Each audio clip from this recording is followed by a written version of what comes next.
Hello everyone. Welcome back to another episode of Photoshop Magic. For today, I have this stylish picture. He looks really cool, but let's make him cooler by giving him a Thanos makeover. Here we go.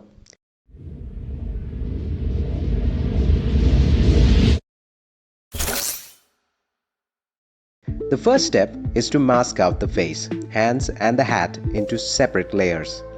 That way, it will be easier to add various adjustments and effects later.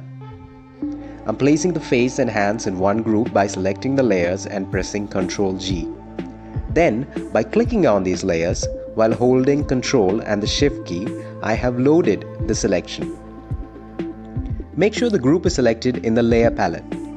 Then, click on the layer mask icon. That way, we can add a mask to the group. I have the starry image for the background. What else would fit well for the Mad Titan's younger self, right? By the way, the background is too sharp now, so let's add a Gaussian blur. But before that, I will right-click on the layer and turn that into a smart object in case I need to revert the filters later. I'm setting the blur value to 13. That will do. Adding some lights on the background will give focus to the subject. I'm using a low opacity soft round brush here. Created a new layer above the background, then I painted with purple on left and blue on right. The layer blending mode is linear light. To recreate the chin of Thanos, I have to change the lip color first. For that, I have created a hue saturation adjustment layer above the face layer. Reduce the saturation and then applied a layer mask, inverted it, then brought it back by painting just over the lips with a soft round brush. While the foreground color is white. Here, I increase the lightness a little bit. Now, using the patch tool, I blended the lower lip to the chin, jaw, whatever you call it. I also removed the highlights of the lips. After that, I created a curves adjustment layer, then darkened the midtones by grabbing and pulling down the midpoint into this curves panel. Then, I inverted the layer mask by pressing Ctrl I. I took a soft round brush, reduced opacity under 10, and started drawing the wrinkles. Anyway, the brush tip size is very small and the layer blending mode is multiply.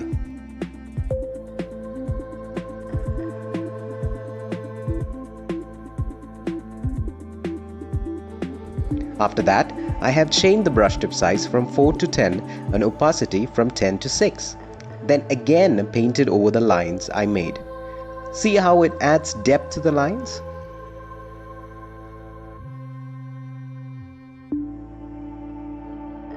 I think it's too dark, so I reduced it by going back and adjusting the curves.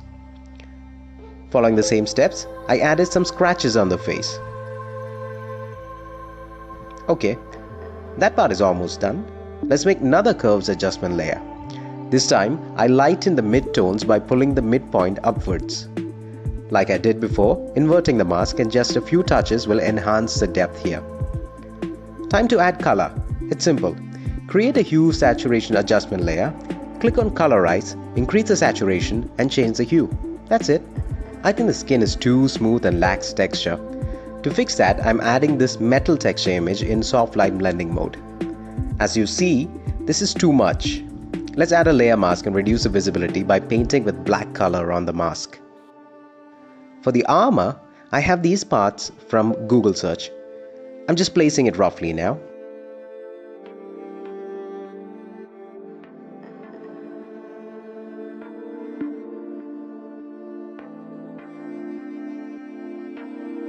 To blend these parts together, I have used brushes and sometimes clone stamp tool.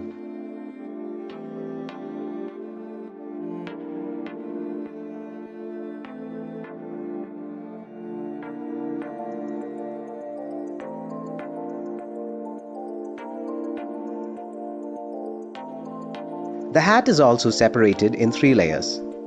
I'm using this texture for the armor and adding it as a clipping mask to the hat. I'm simply duplicating and filling in.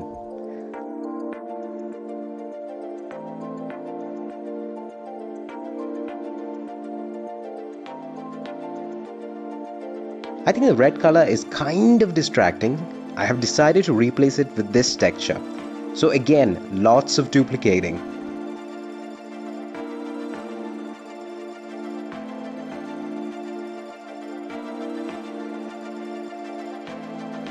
It's almost done. Time to add lighting effects to the character.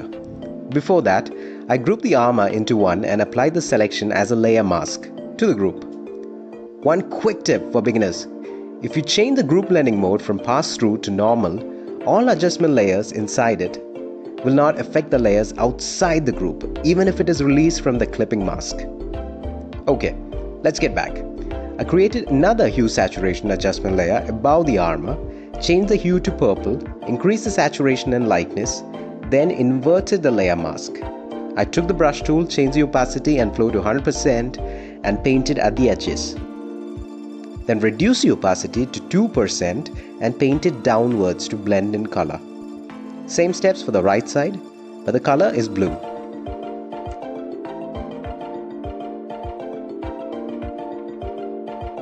Repeating the process for adding rim lights to the hat, face and the hands.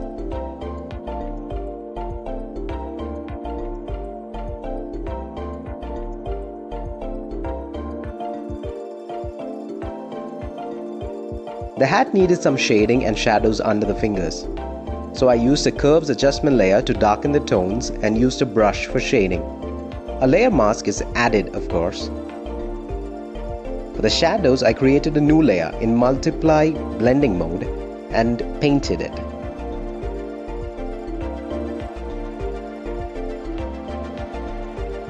I thought I was done at this point, but then I decided to add some infinity stones on his outfit. Don't worry, it's fake anyway. I could have used photographs of stones at this stage, but I wanted it simple.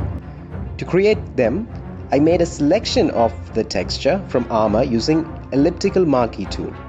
Then I used a hue saturation adjustment layer to change color.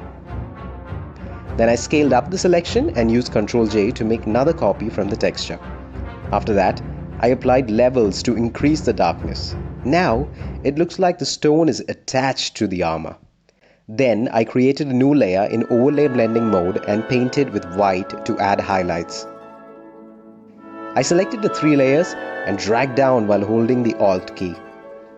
I will create a copy. I will do it once again. Now, there are 3 infinity stones, but all the same color. I changed the hues and now we have 3 different stones. I imported this image and changed the blending mode to screen. This will help me add a glow here. Another layer in multiply blending mode to add some more shadows on the armor.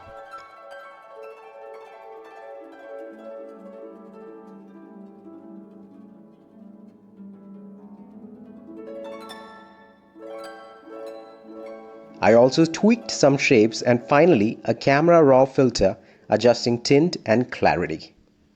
That's it. We have our final result. Thank you very much for watching. See you again.